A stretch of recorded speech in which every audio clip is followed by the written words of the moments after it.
आजची जी पत्रकार परिषद आपण बोलवलेली आहे ती मुळात आपल्याला माहिती आहे की गेल्या अनेक दिवसापासून वीज देयकाबद्दल अनेक चर्चा चालू आहेत। याच्या संदर्भात आमचे BSTचे पदाधिकारी जे आहेत त्यांनी अत्यंत खोलवर या विषयाचा अभ्यास केला की युनिट दर म्हणजे आपल्याला माहिती आहे की ग्राहकाला प्रत्येक युनिटपैकी एक दर या ज्या वीज कंपन्या आहेत त्या निर्धारित करतात। तर तो युनिट दर जो आहे तो कशा प्रकारे निर्धारित होतो हे अगदी मी अतिशय थोडक्यात सांगतो आणि मग पुढचा विषय आपल्या पुढे मांडतो। MERC कडे ज्या कोणी वीज कंपन्या असतील, मग ती अदानी असेल, BST असेल किंवा MECB असेल किंवा टाटा असेल किंवा कुठली वीज कंपनी जी असेल, हे त्यांचा खर्च जो आहे वर्षभराचा एक खर्च की बाबा माझा 100 रुपये खर्च आहे, हा खर्च जेव्हा MERC ला दाखवतं त्याच्यावरती त्यांना 15% प्रॉफिट घ्यायचा अधिकार MERC देते आणि त्याप्रमाणे 115 रुपये त्यांचा खर्च आहे म्हणजे प्रॉफिट धरून आणि डिवायडेड बाय युनिट्स अशा प्रकारे युनिटचा दर डिसाईड होतो। मग 3 रुपये, 4 रुपये, 5 रुपये, कमर्शियल 6 रुपये ज्या असतील त्याप्रमाणे तो डिसाईड होतो। आता मुळात विषय असा झाला आहे की जेव्हा MERC ला या ज्या वीज कंपन्या आहेत या जेव्हा त्यांचं खर्च सादर करतात तो खर्च सादर करतानाच घोटाळे होत आहेत। म्हणजे मुळात समजा माझी वीज कंपनी आहे BST आणि माझा खर्च 70 रुपये आहे, तर मी तो दाखवताना जो खर्च आहे तो 100 रुपये दाखवतो, त्याच्यावरती 15% प्रॉफिट घेतो आणि अशा प्रकारे युनिटचा दर असतो।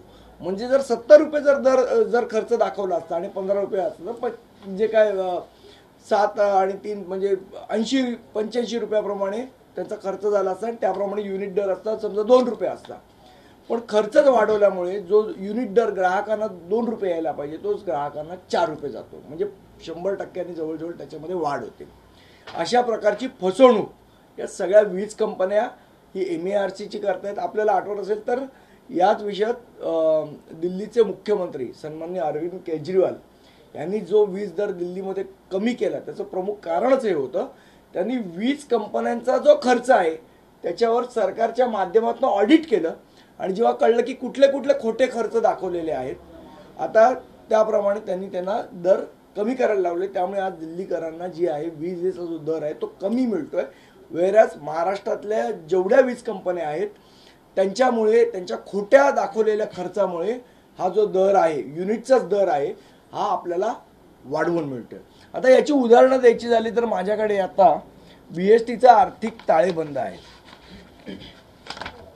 या BSTचा आर्थिक ताळेबंद जर आपण बघितला या सगळ्या प्रकरणामध्ये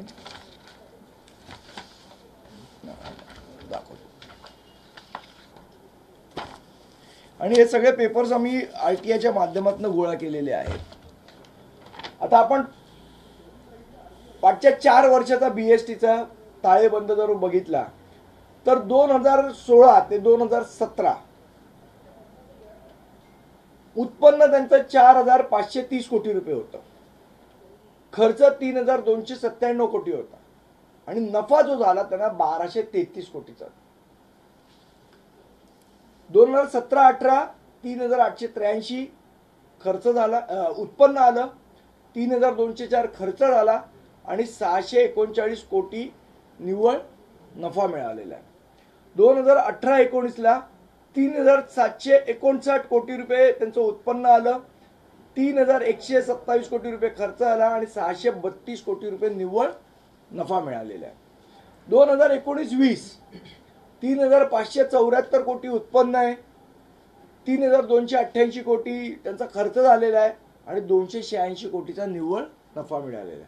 म्हणजे वीज पुरवठा विभागाने मागच्या 4 वर्षामध्ये 2,790 कोटी रुपये हा निव्वळ नफा कमवलेला आहे।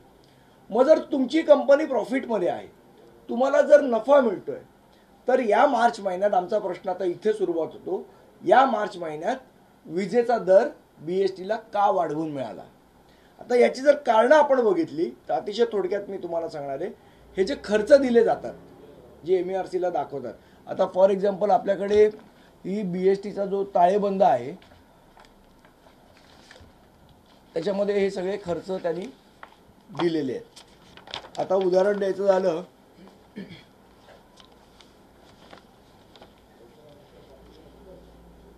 डिस्ट्रीब्युशन लॉस, म्हणजे आपण जेव्हा वीज सप्लाय करतो सगळ्यांना तेव्हा एक डिस्ट्रीब्युशन लॉस जो असतो तो या कंपन्यांचा होत असतो. तर त्याच्यामध्ये जर डिस्ट्रीब्युशन लॉस कमी झाला, म्हणजे समजा काही ठिकाणी 8% होतो, काही ठिकाणी 9% होतो, बीएसटीने त्यांचा जो डिस्ट्रीब्युशन लॉस आहे तो कमीमध्ये आणलेला आहे, 4%वर आणलेला आहे. तर तो डिस्ट्रीब्युशन लॉस जेव्हा कर्मचाऱ्यांच्या मदतीने आपला कमी होतो त्यावेळेला त्यांना इन्सेंटिव्ह देतात. तर आता यामध्ये त्यांनी असं दाखवलेलं आहे MERCला खर्च हे जो केलेला आहे त्याच्यामध्ये की आम्ही डिस्ट्रीब्युशन लॉसचे पैसे कर्मचाऱ्यांना इन्सेंटिव्ह म्हणून दिलेले आहेत. आता हे किती दिलेले आहेत O&M एक्सपेन्सेसमध्ये त्यांनी काही ठिकाणी ते म्हणतात की 614 कोटी रुपये दिलेत, काही ठिकाणी म्हणतात की 11 कोटी रुपये दिलेत, काही ठिकाणी 14 कोटी रुपये दिलेले आहेत. प्रत्यक्षामध्ये हे पैसे त्या कामगारांना इन्सेंटिव्ह म्हणून दिलेलेच नाही BST, पण ते आम्ही खर्च केलेत असं दाखवून BSTनी MERCकडनं युनिटचे दर वाढवून घेतलेले आहेत. सबस्टेशन्स, जी BSTची सबस्टेशन्स आहेत जे मोडकळीला आलेले, त्याची ही यादी आमच्याकडे आहे, कागदपत्र सगळे मी आपल्याला देतो. त्या यादीमध्ये त्यांनी असं सांगितलं की आम्हाला 75 सबस्टेशन्स रिपेअर करायचे आहेत, त्याचा आम्हाला एवढा एवढा अमुक खर्च आहे आणि त्यामुळे आम्हाला युनिटचा दर वाढवून द्या.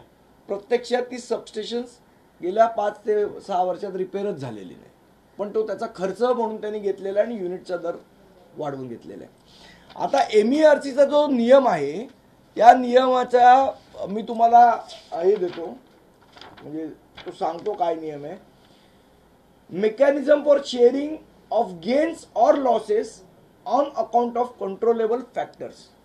MERC म्हणते नियम क्रमांक 11.1 मध्ये की जो प्रॉफिट तुम्हाला होईल तो तुम्ही 3 लोकांमध्ये डिस्ट्रीब्यूट केला पाहिजे. काय म्हणते MERC?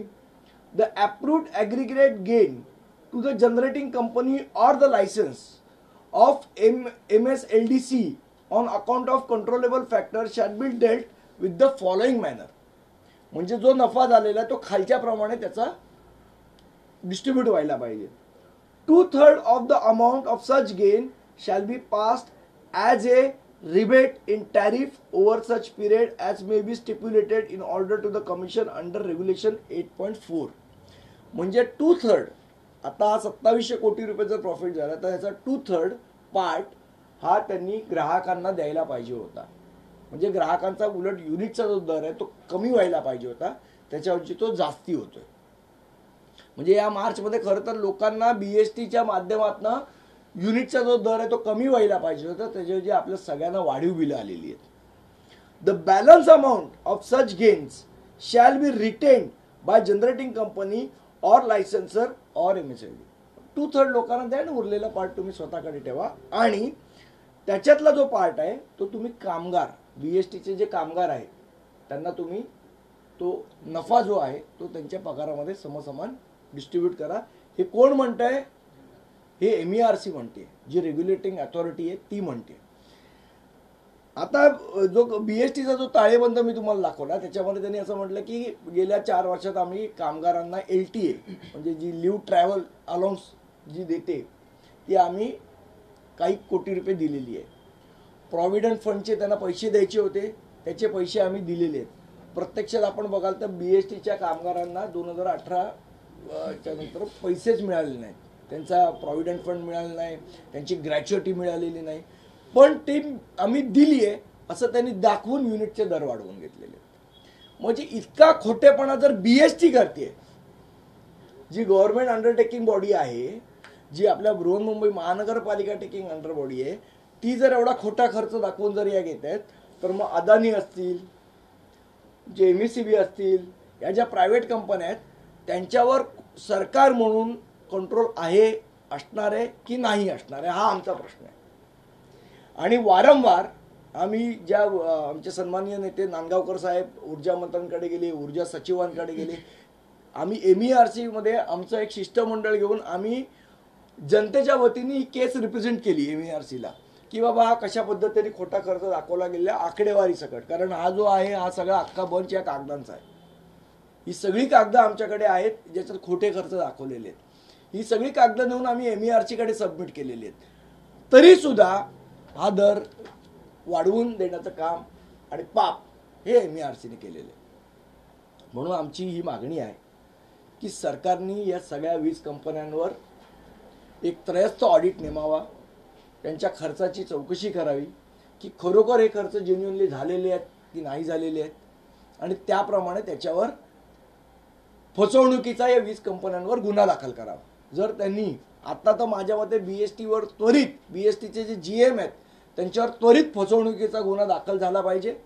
सरकारची, जनतेची आणि MERCची सगळ्यांची फसवणूक केल्याबद्दल त्यांच्यावर गुन्हा दाखल करा आणि त्यांची चौकशी करा, आणि जे जास्तीचे पैसे घेतलेले आहेत हे पैसे ग्राहकांना त्वरित परत करा, त्यांचं टॅरिफ कमी करा, ही आमची याच्यामध्ये मागणी आहे. आणि याच पद्धतीने जेवढ्या प्रायव्हेट कंपन्या आहेत ज्या वीज पुरवठा करतात, मुळात या प्रायव्हेट कंपन्या ज्या वीज पुरवठा करतात या सगळ्या लायसन्सही आहेत, याचे कोणाकडे स्वतःचे वीज बनवण्याचं साधन नाही आहे.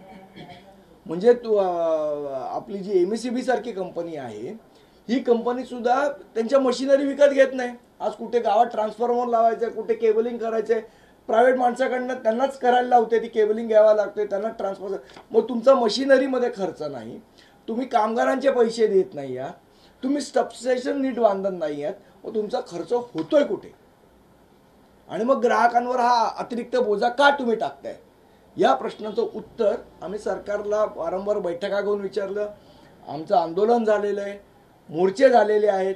आम्ही MERCकडे कायदेशीररित्या याच्या संदर्भातली एक रिप्रेझेंटेशन दिलेलं आहे. MERCला जेव्हा हा वीज वाढीचा जेव्हा प्रस्ताव होता BSTने दिलेला त्यावेळेला आम्ही स्वतः रिप्रेझेंटेशन दिलं आहे आणि आमचं ऑब्जेक्शन नोंदवलेलं आहे. पण आमच्या ऑब्जेक्शनला ओव्हररूल करून MERCने या पद्धतीची अन्याय वीज दरवाढ दिलेली आहे. आणि ह्या सगळ्या गोष्टी आपल्या माध्यमातून जनतेपुढे जाव्यात, जनतेला खरं काय खोटं काय हे कळावं, आणि सरकारला सुद्धा शहाणपणा आला पाहिजे. ऊर्जा मंत्री जे म्हणतायत की सगळी बिलं बरोबर आहेत, या प्रश्नाचं उत्तर ऊर्जा मंत्री देणार आहेत का? हाही महत्वाचा प्रश्न आहे. तुम्ही म्हणताय म्हणजे युनिट टू युनिट मॅच केली, मीटर टू मीटर मॅच केली म्हणजे वीज देयक बरोबर आली असं होत नाही. या पद्धतीचे खोटे जर युनिट दर तुम्ही आकारत असाल आम्हाला, तर मला असं वाटतं ही सुद्धा फसवणूक आहे जनतेची. आणि पहिली गोष्ट, या सगळ्या कंपन्यांवर फसवणुकीचा गुन्हा सरकारने त्वरित दाखल करावा, ही आमची मागणी आहे. पुरावे जे आहेत ते तुम्ही सबमिट केले, त्या ठिकाणी बैठका घेतल्या, त्यांच्यासोबत चर्चा देखील केली, पण दरम्यानच्या या एकूणच बैठकीमधून काही निष्पन्न झालं का? काही प्रॉमिस जे आहेत वचनाचं नाही, आम्हाला ऊर्जा सचिवांनी जेव्हा आमचे नांदगावकर साहेब गेलेले त्यावेळेला आम्ही या सगळ्या गोष्टी ठेवल्या त्यांच्यासमोर, तेव्हा ऊर्जा सचिवांनी सांगितलेलं की आम्ही या सगळ्या वीज कंपन्यांची बैठक घेऊ, त्यांना या संदर्भात विचारू. मुळात असं आहे की जर फसवणूक झाली असेल तर त्यांच्या बैठका घेण्याऐवजी त्यांची चौकशी लावली पाहिजे. ही चौकशी सरकार का लावत नाहीये? सरकारचे कुठे हितसंबंध याच्यात या कंपन्यांबरोबर गुंतलेले आहेत का? म्हणून सरकार चौकशी लावत नाहीये का? की यांना वाटेल तसा खर्च दाखवायला सरकार का देते? काही आर्थिक देवाणघेवाण आहे का याच्यामध्ये? याची सुद्धा चौकशी झाली पाहिजे.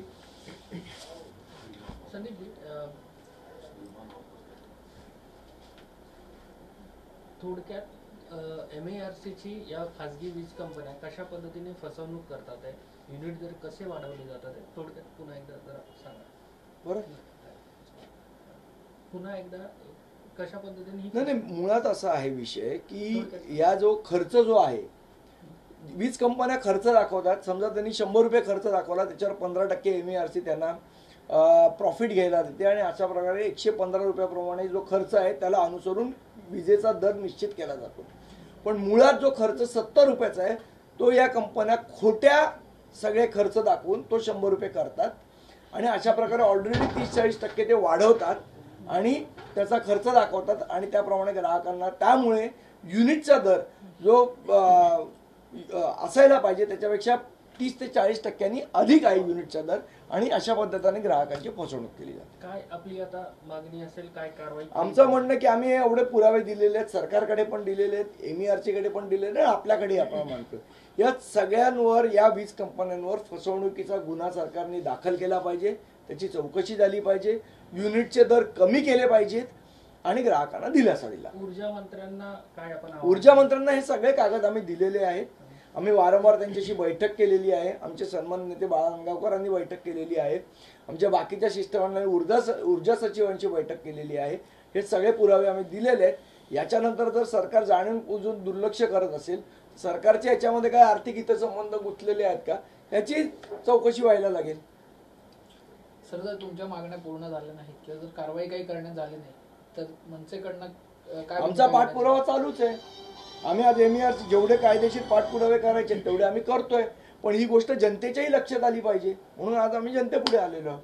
आता जनतेने सरकारला प्रश्न विचारायची वेळ आलेली आहे. किती दिवसात सरकारने यावर ऍक्शन घ्यावी यासाठी काही कालावधी मनसेकडनं सांगण्यात आला का किंवा देण्यात आला का? सरकारचं 1 वर्ष झालं, सरकार रमलंय स्वतःच्याच याच्यात की रात्रीची शपथ कोणी घेतली, कशी घेतली, आणि त्या स्टोऱ्यांमध्ये सरकार रमलेलं आहे. लोकांचे जे प्रश्न आहेत किंवा एकमेकांना धमक्या देण्यात सरकार रमलेलं आहे. शिवसेना भाजपला धमकी देते, भाजप शिवसेनेला धमकी देते. वीज दराच्या बाबतीत तर काही बोलायलाच तयार नाही. आज 1 वर्ष पूर्तीची मुलाखत झाली, कोणीच बोलायला तयार नाही या सामान्य माणसांच्या प्रश्नाबद्दल. आणि महाराष्ट्र नवनिर्माण सेना सन्मान्य राजसाहेबांच्या आदेशाने हे प्रश्न घेतोय. या प्रश्नाबद्दल आम्ही बोलत राहणार आणि जनतेला दिलासा मिळेल याच्यासाठी आमचे प्रयत्न 100% आम्ही करत राहणार. तुम्ही ज्या प्रकारे आव्हान केलं होतं की वीज बिल भरू नका ज्यांचं बाकी आहे, ते अजून पुन्हा एकदा तसंच आव्हान असलं? निश्चितपणे सन्मान्य राजसाहेबांनी जे आव्हान केलेलं आहे, वीज बिल भरू नका, आणि जे कोण येतील अधिकारी त्यांना त्यांच्याशी कशा पद्धतीने समोर जायचं हे महाराष्ट्र सैनिकांना सगळीकडे माहिती आहे. तुम्ही काही ऍक्शन पाऊल उचलणार आहात का? कारण खळखटाक संदर्भातलं वक्तव्य जे आहे ते काही दिवसांपूर्वी केलं होतं. जर कोण वीज कापायला आलं तर त्याला सांगितलेलं ना आम्ही सांगितलेलं की त्यांच्या कानाखाली इलेक्ट्रिकचा शॉक पडला तर त्यांची जबाबदारी सरकारची असेल, आमची नाही. फक्त वेगळा प्रश्न आहे. शिवसेनेचे विभाग प्रमुख आहेत पांडुरंग सकपाळ यांनी एक सांगितलंय की आजांमुळे मनाला कुठेतरी शांती मिळते म्हणून त्यांनी जे शालेय विद्यार्थी आहेत त्यांची BSTचा विषय आपण त्याच्यावर बोलून टाका. धन्यवाद. थँक्यू. अरे त्यांनाही माहिती आहे बेस चालणार नाही तर मग 2 मिनिटं संदीप भाई एक हिंदी मध्ये फक्त बोला शॉर्ट रेकॉर्ड करा का हिंदी मध्ये. संदीप जी, आपने कुछ जानकारी निकाली है कि किस तरह से ग्राहकों को देखिए ऐसा है कि जो महाराष्ट्र के जो ग्राहक है उनको चीट करने का काम ये जो इलेक्ट्रिसिटी कंपनी है वो कर रही है. इसके बहुत सारे जो एविडेंस है जो हम लोग आज लेके आए हैं. देखिए बात ऐसी होती है कि जो खर्चा होता है इन कंपनियों का वो लोग MERC को सबमिट करते हैं. MERC उसके ऊपर एक 15% प्रॉफिट अलाउ करके यूनिट का जो रेट है वो डिसाइड करती है. लेकिन इन कंपनियों ने पिछले कुछ सालों में एक ट्रेंड किया है और उन्होंने जो खर्चा है जो उनका अगर फॉर एग्जांपल 70 रुपीज़ खर्चा है तो बताते हैं कि टाइम में 100 रुपया खर्चा बताते हैं, उसके ऊपर 15% प्रॉफिट ऐड करते हैं. और इसीलिए ये जो यूनिट दर है वो डे बाय डे इंक्रीज हो रहे हैं, जबकि सभी ये जो कंपनियां हैं ये लॉस में नहीं है, ये प्रॉफिट में है. और उनको ये कंपल्शन है कि उनको जो प्रॉफिट हो रहा है वो लोगों में वो डिस्ट्रीब्यूट उन्होंने करना चाहिए.